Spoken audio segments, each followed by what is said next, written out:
Só hoje nós vamos estudar o método de Newton-Raphson, certo?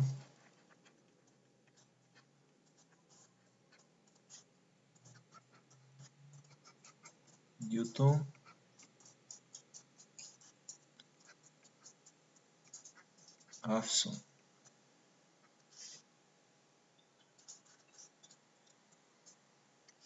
Bom, eu vou fazer aqui, para facilitar, o caso de uma única equação, certo? Depois a gente vai generalizar com o sistema de equações. Então, para uma equação,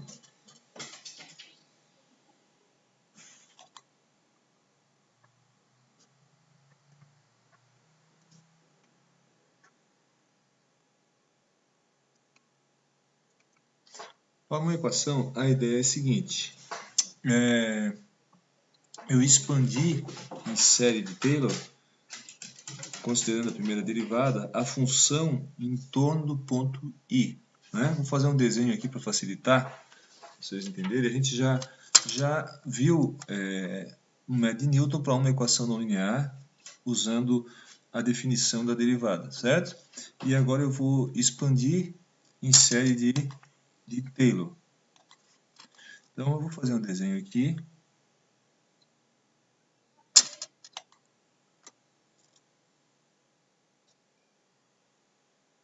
Vou fazer uma funçãozinha aqui.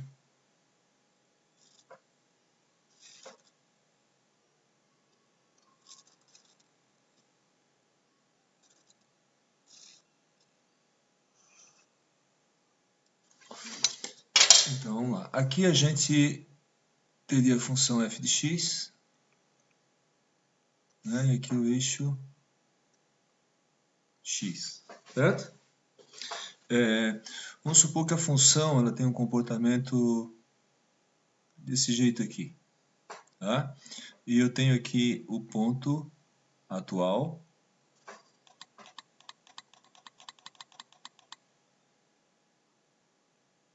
xi,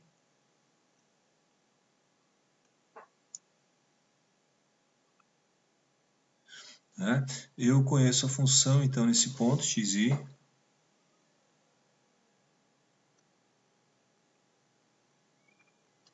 Então aqui eu teria f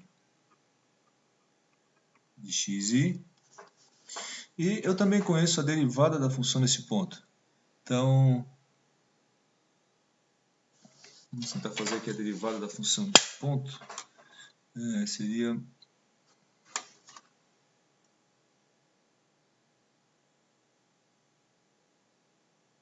mais ou menos aqui assim.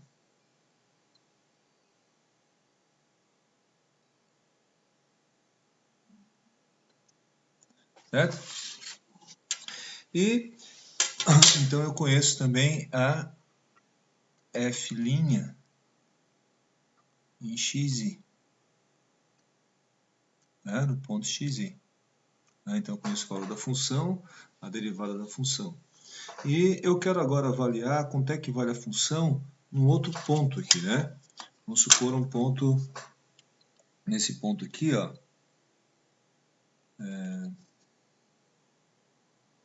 Mais ou menos aqui. Então vamos lá, aqui assim.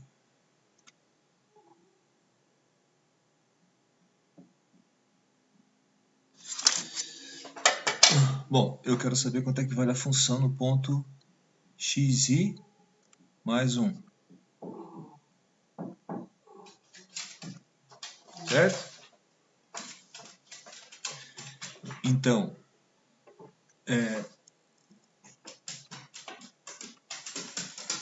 eu teria o valor da função nesse ponto, f de xi, e teria mais essa diferença aqui, né? Seria um incremento na função, vou chamar o delta f, uma variação na função i. Né? Então, quanto seria a função nesse ponto, né? Que seria o ponto xi mais 1. Né? O valor da função naquele ponto, f de xi mais 1, seria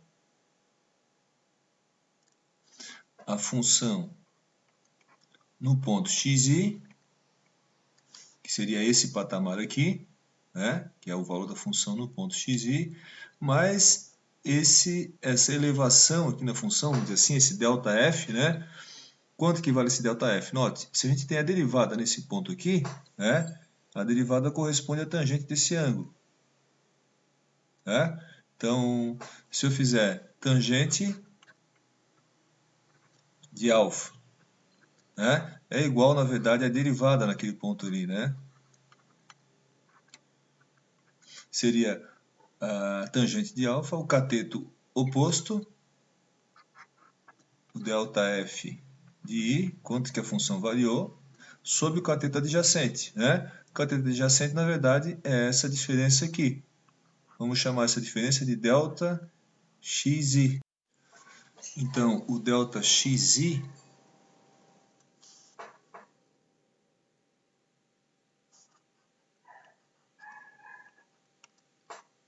é igual a xi mais 1, menos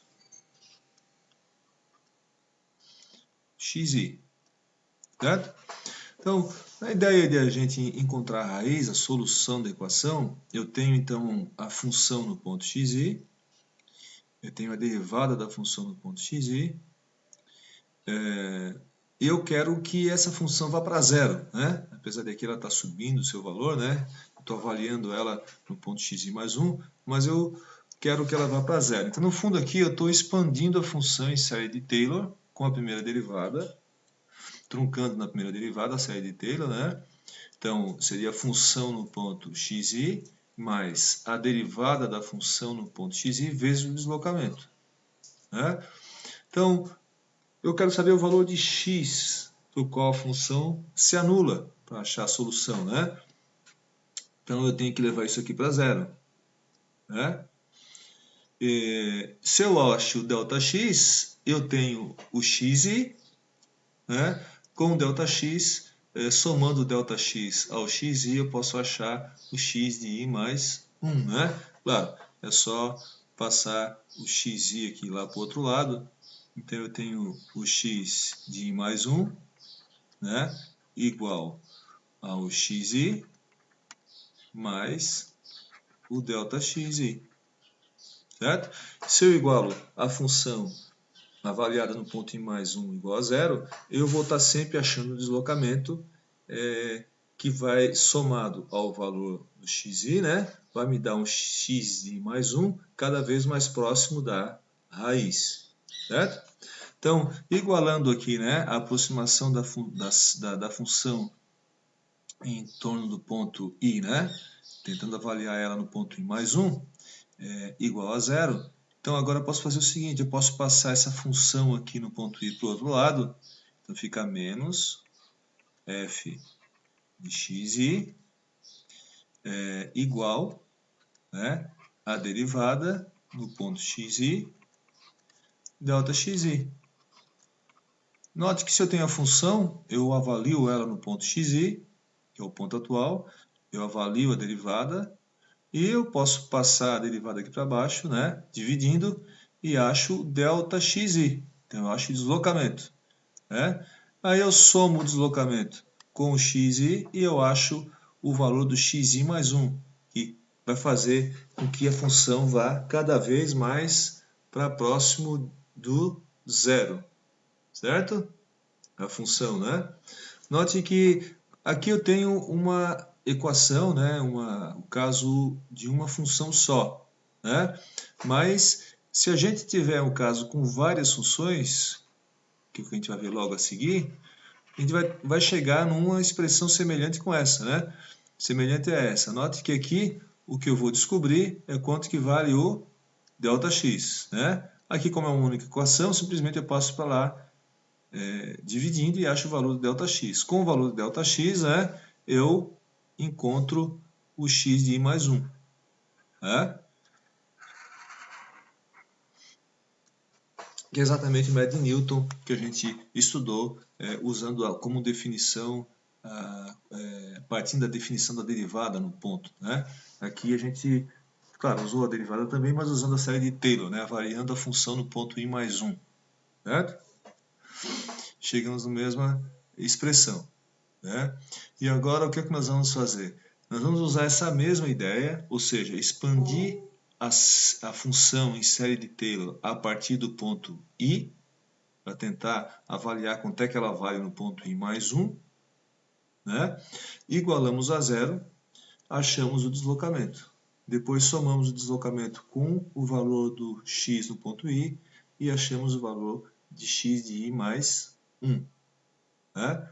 Então, quando o x de I, a diferença entre o x de I mais 1 e o x de I for muito pequena, significa que nós chegamos na raiz. Né? Claro que a função desse ponto ela vai tendendo a zero também, né? Então, o erro aqui calculado da maneira clássica, né, como a gente já havia visto o método de Newton, né? O erro aproximado, na verdade, né? Não o erro verdadeiro, o erro aproximado percentual seria o x de I mais 1 menos o x de I sobre o x de I mais 1 vezes 100. Né?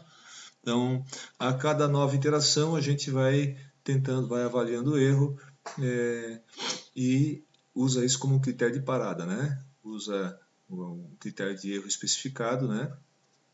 E um critério de parada. O método de Newton a gente já estudou, se ele estiver muito longe da raiz, ou seja, da solução da equação, pode acontecer de ele não convergir. Também depende do tipo de equação, a gente já viu isso também, a forma como a função se comporta, pode haver divergência. No entanto, se o está muito próximo da raiz, ele converge muito rapidamente, tá, pessoal? Então agora nós vamos ver, vamos generalizar, na verdade, para um sistema com 3 equações não lineares, certo? Uma outra coisa importante aqui, pessoal, é como nós estamos avaliando a função no ponto xi mais 1, né, expandindo em série de Taylor com derivada de primeira ordem, vai haver um erro, né?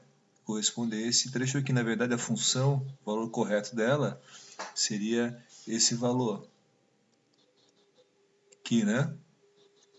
Claro, se a gente expandisse considerando as derivadas de segunda ordem, nós chegaríamos mais próximo ao valor da função, não é?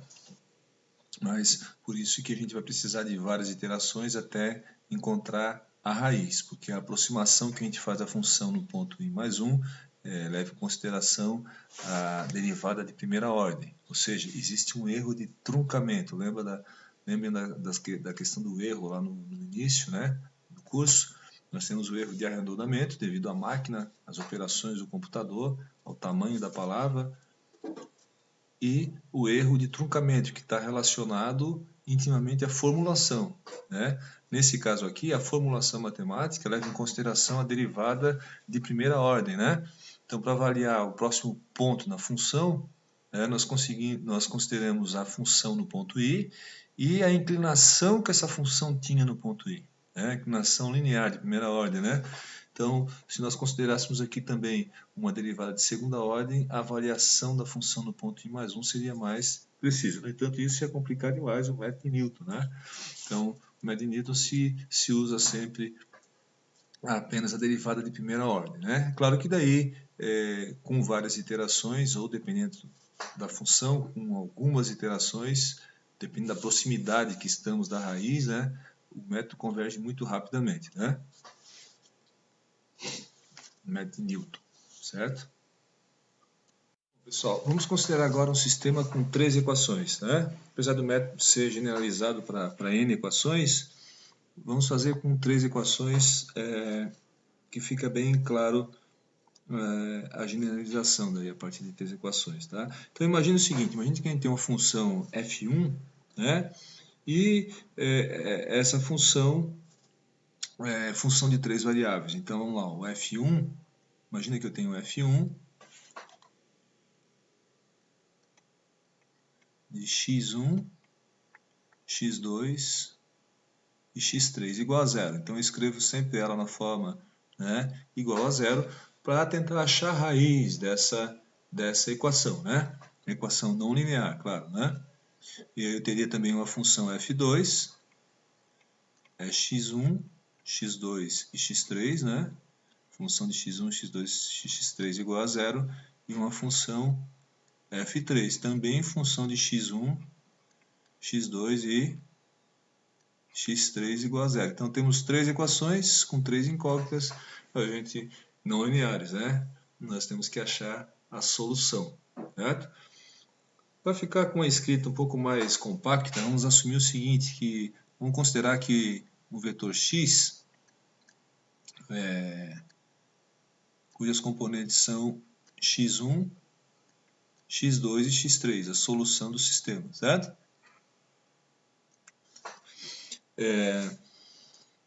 Então, nós podemos escrever as equações, né? Assim como f1 de x igual a 0, a f2 de x, para ficar mais compacto, né? Igual a 0, significando que o f1 é uma função de x1, x2, x3, o f2, x1, x2, x3 e o f3 também, certo?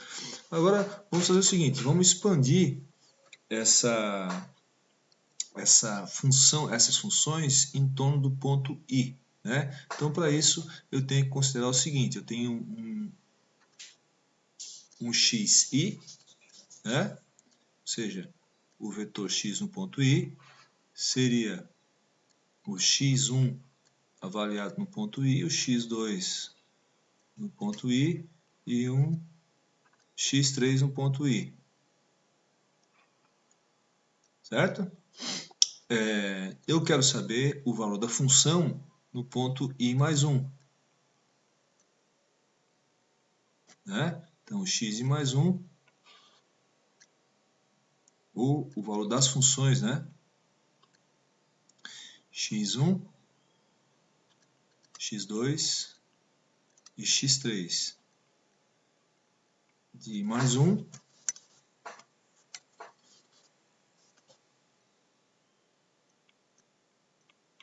e mais 1 e mais 1. Né? Bom, nós podemos definir então um vetor ΔX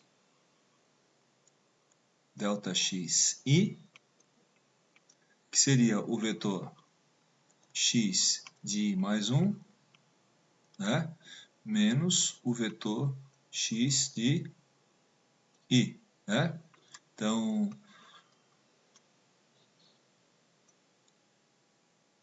eu teria o ΔX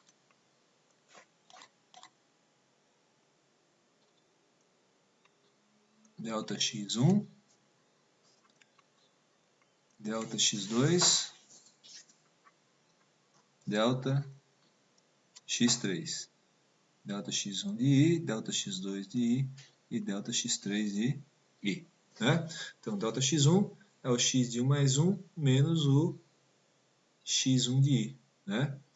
O ΔX2 de I é o x2 de I mais 1 menos o x2 de I. Né?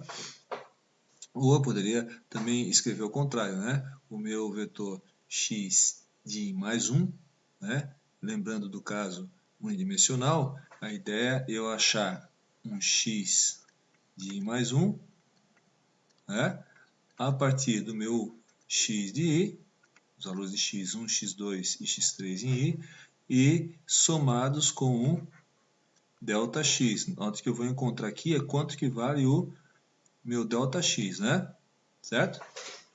Então, para isso eu vou expandir essas três funções em série de Taylor em torno do ponto I, né? Para tentar achar o valor da função no ponto I mais 1.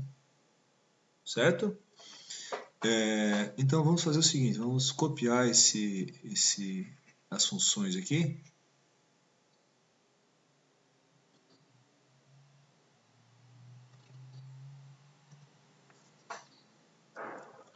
E vamos para uma outra layer. Beleza. Então, eu tenho essas funções, né? E agora eu vou expandir elas em série de Taylor. Então, como é que eu faço? Faria o seguinte, ó. Bom, aqui, como a gente já viu, né? Eu tenho o x1, escrevendo de uma maneira mais compacta, seria assim, né? O f2 é a função de x1, x2 e x3 e o f3 também, ou seja, do vetorzinho x aqui, né? Na forma matricial. Então, vamos fazer o seguinte, eu quero saber o valor da função f1, certo? No ponto x1 de mais 1, x2 de mais 1, x3 de mais 1, ou seja, no ponto x, um vetorialzinho aqui de mais 1, né? E quanto é que vale essa função, então? Usando como referência, vamos voltar lá, a função unidimensional. Olha só, seria a função no ponto xi, né? Só que lá é a função de várias variáveis, né? Mais a derivada, né? Vezes o ΔX. Ou seja, quanto que a função varia em relação à variável, vezes o deslocamento. Vai dar um ΔF na função, né? O problema é que quando a função ela tem mais de uma variável, ela vai ter uma variação devido à variável x1, uma variação devido à variável x2 e devido à variável x3. Então vai ter um ΔF para a variável 1, um ΔF para a variável 2 e um ΔF para a variável 3. Então, voltando à nossa função f1, nós temos a função no ponto i mais 1, né, a função no ponto i, mais a parcial de f1 em relação a x1 no ponto, né, a função, a derivada avaliada no ponto i, né, vezes, então, a variação de f1 com x1, vezes o deslocamento ΔX1, né? Então, o resultado disso aqui dá o quanto a função variou em relação à variável x1. Mas ela não é só função de x1. Ela é função de x2 também de x3. Então, a parcial de f1, da mesma função f1, quanto que a função f1 variou em relação a x2, avaliada no ponto i, né? Vezes o delta x2. Bom, delta x1 no ponto i, delta x2 no ponto i, claro, né? Mais o quanto essa função variou, f1 variou em relação a x3, avaliada no ponto x1, x2, x3, i, né? Então, xi, vezes o delta x3i, né? Então, nós temos aqui a expansão em torno do ponto i da função f1, né? Então, seria o valor para achar no ponto i mais 1, seria a função no ponto i, mais um acréscimo devido à variação dela com a variável x1, depois com a variável x2, depois com a variável x3. Note que tanto f1 quanto as derivadas são avaliadas no ponto i, certo? Né? E o deslocamento aqui é no ponto i também. Daí a gente consegue com isso avaliar a função no ponto i mais 1. Né? Bom, note que aqui sempre é f1, né, pessoal? Nós estamos expandindo em série de Taylor a função f1. Né? Agora nós temos que fazer isso para a função f2 e para a função f3. Né? São as expressões equivalentes, iguais, simplesmente onde tem f1 aqui vai mudar para f2 e f3. Então nós temos aqui f2 avaliada no ponto i mais 1 vai ser igual, como no caso unidimensional, a f2 no ponto i, né? Só que agora tem o ΔF devido à variável 1, o ΔF devido à variável 2 e o ΔF devido à variável 3. Né? Então, parcial do f2, agora é a função f2, né? Em relação a x1, avaliada no ponto i, vezes o ΔX1, i, mais a parcial de f2 em relação a x2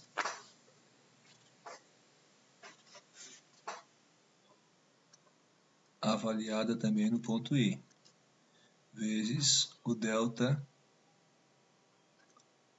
x2, mais a variação da função f2 com a variável em relação à variável x3, essa derivada avaliada no ponto I, claro, vezes um delta x3 para ver o quanto que a função variou por causa da função f, por causa da variável x3, né? Agora vamos expandir a função f3 para descobrir quanto que ela vale no ponto xi mais 1, né? Então vai ser a função f3 no ponto xi mais a derivada da f3 em relação a x1 no ponto I, vezes o delta x1, quanto que a f3 variou com x1, a derivada da f3 em relação a x2, avaliada no ponto I, vezes o delta x2 e isso aqui vai dar quanto que a função variou devido à variável x2, a f3 variou devido a x2, e agora a parcial de f3 em relação à variável x3 no ponto I, vezes um delta x3, certo? Bom, como a gente fez para o caso unidimensional, a ideia é a seguinte: a gente quer encontrar a raiz, quer encontrar a solução, né?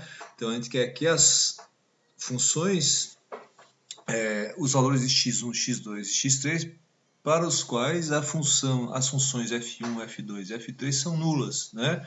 Então, no próximo ponto, eu quero que a função se aproxime cada vez mais do zero. Ou seja, eu vou ter que igualar tudo isso aqui a zero, né? Como a gente fez no caso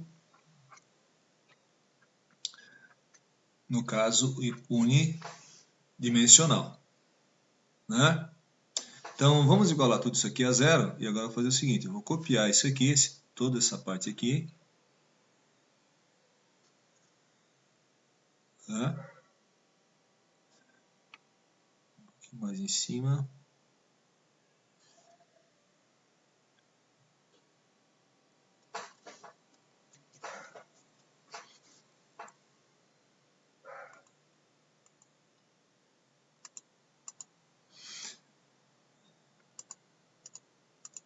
Então, agora nós vamos para uma nova camada, um novo quadro,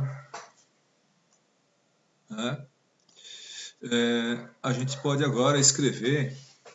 Bom, vamos dar uma melhorada aqui, tem que tirar esse igual, beleza. Então agora a gente expandiu a função no ponto I mais 1 igualou a zero, né? Igualou a zero, sumiu a variação da função no ponto I mais 1, né? E agora, como no caso unidimensional, vamos dar uma checada lá, uma olhada no caso unidimensional, a gente igualou a zero e achou o ΔX, estão vendo? Porque eu tenho a função no ponto I, a derivada da função no ponto I e o ΔX. Aí com o ΔX, né, no ponto I, eu somo com o x no ponto I e acho o valor do x, né? Qual o valor do x, ou seja, as minhas incógnitas que anulam aquela equação, no caso, a raiz, né? Só que no nosso caso agora não é só uma equação, são várias, né? Então, igualamos a zero. E agora a gente, na verdade, vai chegar a um sistema semelhante àquele unidimensional, só que matricial. Note que aqui, ó, tem o menos a f igual a derivada vezes o ΔX. Lá eu vou ter menos as funções f1, f2, f3, uma matriz de derivadas parciais, que a gente chama jacobiano, avaliada no ponto I, e um vetorzinho de deslocamento, né? Então, ou seja, a gente vai ter um sistema linear para resolver. Aqui é simplesmente passar o f' para baixo, achar o ΔX e somar o ΔX com xi, eu acho xi mais 1. Né? No nosso caso lá, eu vou ter um sistema linear para resolver. A cada iteração do médio Newton-Raphson, eu tenho um sistema linear para resolver. Certo? Nós podemos, na verdade, escrever esses sistemas de equações que ficaram aqui agora de uma forma matricial. Tá? Eu posso fazer assim, ó. Eu posso chamar o vetor f, né? Eu posso chamar o vetor f, né? Vou chamar o vetor f avaliado no ponto I. Na verdade, essas funções aqui, f1 avaliada no ponto I, f2 avaliada no ponto I também, e f3 avaliada no ponto I. Certo? Note que desse lado aqui, ó, eu tenho o vetor ΔX1, ΔX2, ΔX3. Né? Sempre multiplicando as parciais, tá vendo? A gente pode fazer aqui um produto de uma matriz quadrada, onde aparecem as derivadas parciais, pelo vetor ΔX. Né? Então eu posso fazer assim, ó. Eu posso fazer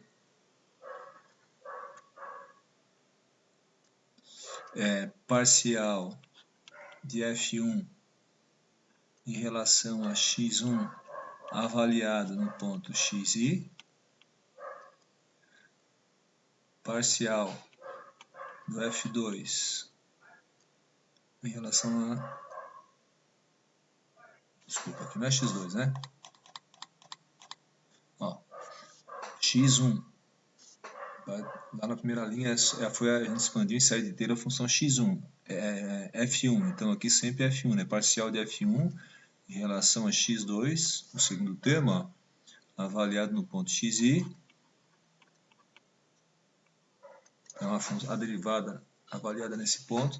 Depois a derivada parcial do f1 em relação ao x3, avaliada no mesmo ponto, no ponto I, x1, I, x2, I, x3i, né?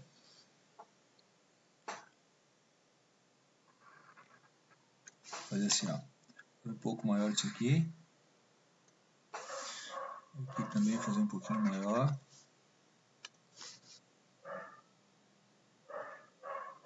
Né?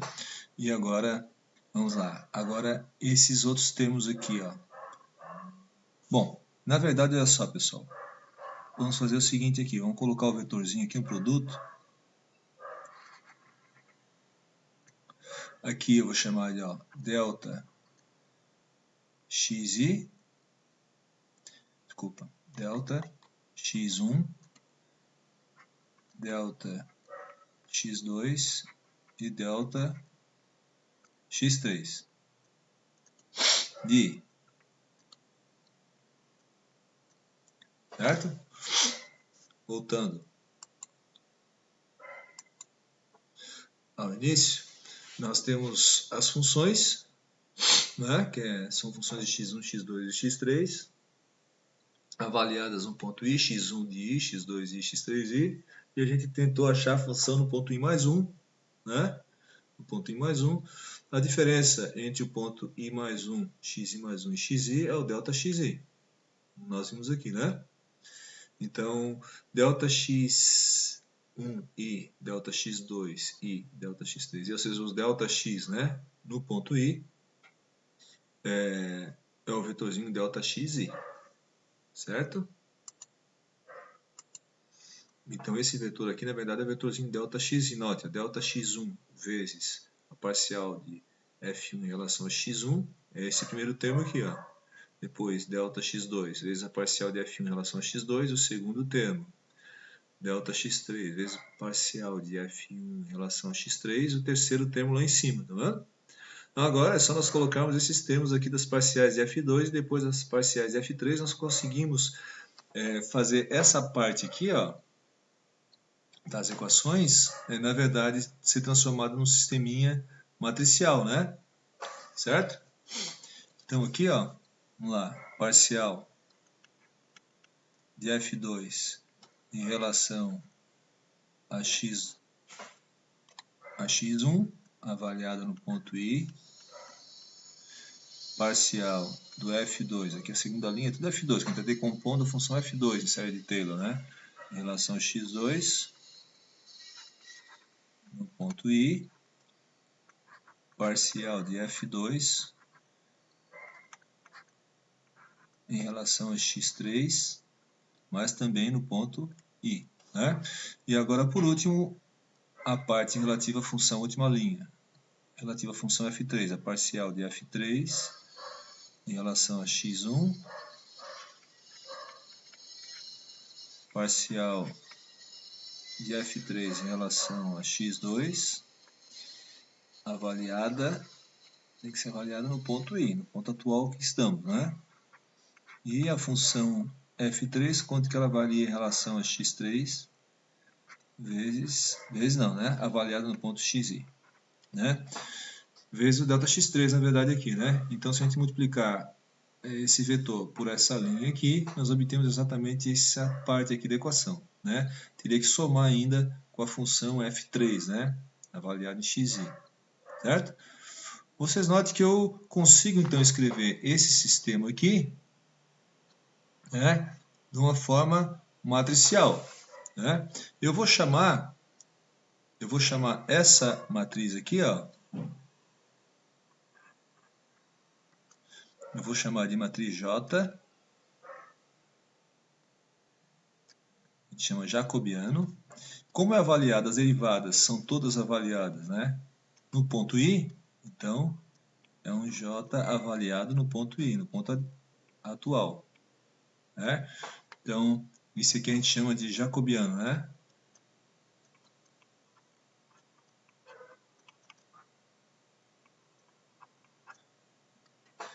Na verdade, a derivada matricial, né? Porque a função, cada função, são funções de mais de uma variável, né? Então a gente precisa saber a variação dessas funções com cada uma das variáveis. Acaba gerando essa matriz de derivadas que a gente chama jacobiano, né?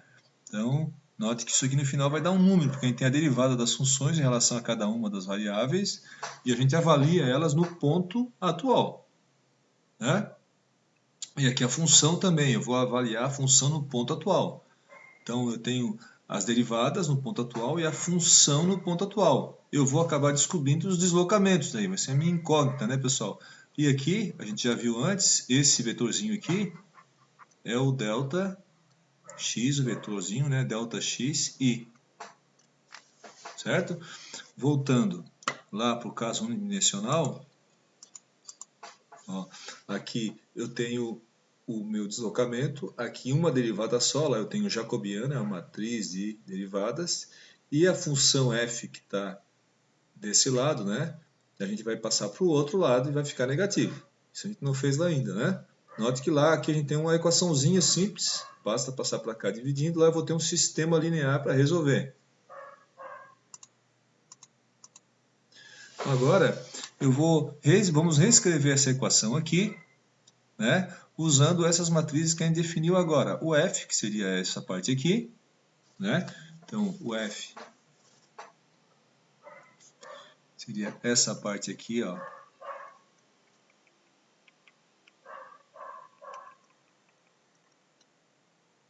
Eu teria o vetorzinho f, né? E toda essa parte aqui, tudo isso aqui,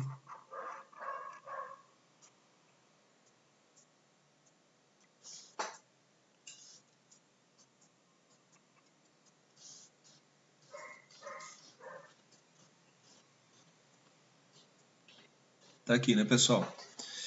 Seria o jacobiano vezes o deslocamento, daria essa parte aqui, né? Então, como é que a gente vai ficar? Vai ficar f mais o vetor f aqui, né? f1, f2, f3, avaliada no ponto xi, mais o jacobiano vezes o delta x, igual a 0, certo?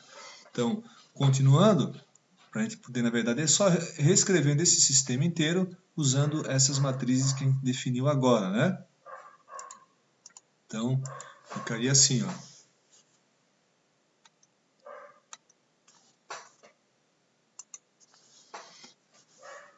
o vetor f, né, avaliado no ponto I, mais o jacobiano, definido no ponto I também, vezes o vetorzinho de deslocamentos, também avaliado, não avaliado, né, o vetorzinho de deslocamento do ponto I, igual a 0, né? Então, aqui eu tenho F1, F2, F3, e aqui eu tenho o produto do jacobiano pelos deslocamentos, né? E exatamente isso que a gente tem aqui, ó, o vetor F, daqui, mais o jacobiano vezes os deslocamentos, iguais a 0, né? Vetor 0 aqui do outro lado, certo? Bom, agora o que a gente faz? Como no caso unidimensional, aqui, ó, a gente passou o f para o outro lado e ficou menos, né? Então aqui a derivada, lá vai ter o jacobiano, aqui um ΔX só, lá vai ter vários, o vetorzinho, né? E menos a função avaliada no ponto xi, lá o vetor de funções daí, né? Então vamos lá. Então agora eu tenho menos f de xi, avaliado em xi, né? Igual ao jacobiano, avaliado no ponto xi, vezes o deslocamento, que é o meu vetor de incógnita, certo? Então, eu tenho as funções avaliadas no ponto I, eu tenho o jacobiano, as derivadas avaliadas também no ponto I, eu encontro o deslocamento, o vetor de deslocamento. Resolvendo então isso aqui num sistema linear, resolvendo esse sistema linear, eu acho qual é o novo vetor x de i mais 1. X de i mais 1, ou seja, os valores de x1, x2 e x3 que tendem a zerar as equações f1, f2 e f3, ou seja, a solução do sistema, a raiz simultânea das três funções, né? Nós escrevemos aqui, né? Então, note, ó, eu vou achar ali o ΔX, né? ΔX. Como é que eu faço agora para achar o x de i mais 1? É só somar o ΔX com o x de i e eu acho o x de i mais 1, né? Então, a gente pode copiar aqui, fica mais fácil. E agora basta eu achar os valores dos ΔX, né? Somo com o x de i mais 1 que eu tenho e acho o x de i mais 1. O x de i e acho o x de i mais 1, né? Se a gente quiser colocar os valores de x de i e x de i mais 1, opa,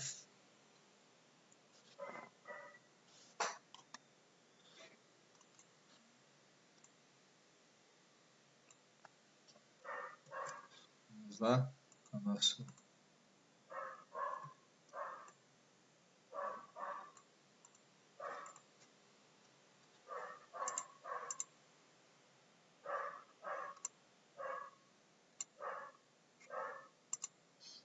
Então, nós temos o x de i mais 1, né?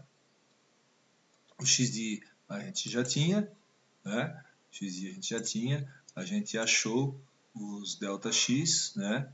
E a gente achou os ΔX e somando, né?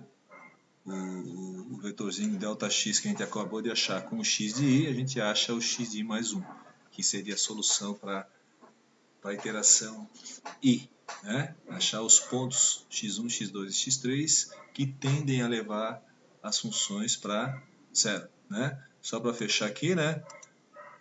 Aqui a gente tem o vetor ΔX, né, pessoal? Aqui, né? O vetorzinho ΔX que a gente já tinha visto. Tá aqui o vetor ΔX, opa, vetor ΔX.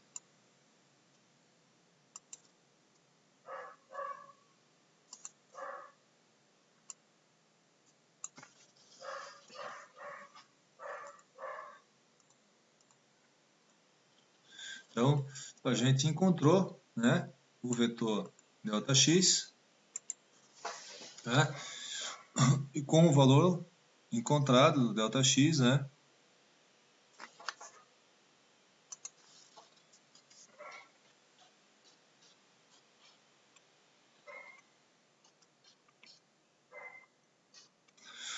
Então, nós temos que avaliar as funções, a gente não pode esquecer desse sinal negativo, avaliar as derivadas no ponto I, encontra, resolve esse sistema linear, isso aqui é um sistema linear, né? Como é que resolve desse sistema linear? Pelos métodos que nós estudamos, por exemplo, eliminação de Gauss, pode ser um método iterativo, pode ser Gauss-Seidel, né? Um sistema com duas equações, por exemplo, a gente pode fazer, daí fica fácil resolver, né? A gente pode fazer substituições, né? Pode usar a regra de Cramer, se o sistema for de dimensão menor também, para resolver, né? Mas, enfim, nós temos um sistema linear para resolver, né? Em cada iteração do método de Newton, certo? Então, com esse sistema linear, a gente calcula os ΔX, né? E com o resultado do ΔX, que a gente resolveu aqui, que é a incógnita, né? A gente joga aqui o ΔX, né? Soma com xi, com x de i e acha o x de i mais 1, certo? Então, é um método que converge muito rápido se a gente estiver próximo da raiz, né? E dependendo do tipo de função. Normalmente, em problema físico, a gente já tem uma ideia da solução, né? Do tipo de problema que a gente está resolvendo. E a gente parte dessa solução já física aproximada. O método pode convergir muito rápido. É comum se usar o método das substituições sucessivas, que é um método, em geral, mais lento que o método de Newton, mas que, dependendo do sistema físico, ele pode convergir melhor. Apesar de a gente ter visto com polinômios que, dependendo do jeito que a gente isola as equações, né, ele pode divergir, a gente mostrou isso, né, na aula sobre o método das substituições sucessivas, então tem que fazer um rearranjo das equações, mas uma vez que a gente conhece o sistema, o método de substituições sucessivas é relativamente robusto, só que ele é, mais geral, mais lento que o método de Newton. Então pode-se utilizar, muitas vezes se utiliza, um método híbrido. Começa-se o problema, resolvendo o problema com o método das substituições sucessivas e depois de fazer algumas iterações, 3, 4, 5 iterações, passa para o método de Newton. E o método de Newton, em 3 iterações, ele converge, né? Somando aí, vamos supor, né, umas 8 iterações, enquanto que se a gente fosse resolver um sistema complexo só com o método das substituições sucessivas, ele pode, às vezes, levar 10, 15, 20 iterações, né? Então, muitas vezes se usa os dois métodos em conjunto. Começa a se resolver o sistema com substituições sucessivas. Se chama muito também de aproximações sucessivas, né? Que na verdade é a técnica de Gauss-Seidel para sistemas lineares, expandida para sistemas não lineares. E depois de algumas iterações, passa-se para o método de Newton-Raphson, né? Então, trabalha com a derivada, por isso tem uma convergência muito rápida, como a gente viu por causa de uma equação só não linear. Tá? Na próxima videoaula nós vamos fazer um exemplo com o método de Newton, o mesmo exemplo que a gente fez por caso das substituições sucessivas, nós vamos resolver com o método de Newton, né, pessoal? Aqui só para fechar, né? Consolidar o que a gente viu até agora, né? Então, se restringe a essas duas expressões, o método de Newton, no final das contas, né? Avalia as funções f1, f2, f3 no ponto xi, com sinal negativo. Avalia-se a matriz de derivadas parcial de f1 em relação a x1, em relação a x2, x3, né? Resolve-se esse sistema linear, acha-se o ΔX. Soma-se o ΔX com o x, né, dessa iteração e acha-se o valor do x da próxima iteração, do vetor x, né? Então x1, x2 e x3. Sabendo que esse valor do x na próxima iteração, ele tende sempre a anular o valor da função, né, no ponto i mais 1.